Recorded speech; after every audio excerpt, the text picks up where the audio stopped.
Genesis 31 verse 42. He says, if the God of my father, the God of Abraham, and the fear of Isaac had not been with me, you would surely have sent me away empty-handed. So this is the prayer declaration that Jacob is making before Laban. He said, I've been in your house, I've served you so many years, but if God had not been with me. And he's referencing which God? The God of my father. And he begins with his grandfather Abraham. Then he goes on to his father Isaac. But see how he presents God of his father Isaac. He calls him the fear of Isaac. What is he trying to say? He knows from experience, growing up under his father, that all through his life, his father, if there is only one thing his father fears God. And so when he's talking about his father's God, he calls him his father's fear. Children must know whom their fathers fear.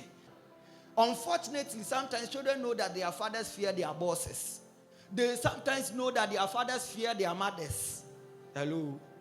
Sometimes they know. When you fear their mother, they know. Sometimes they know that their fathers fear their landlord.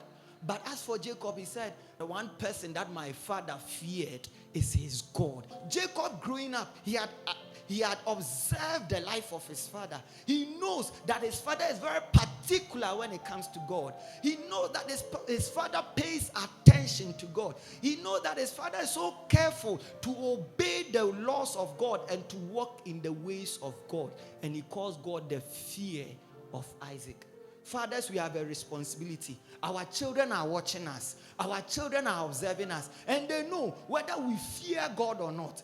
Beyond us coming to church, beyond us wearing our yellow t-shirts and hoodies and singing and doing all those things, they are looking at our lives. Does my father fear God?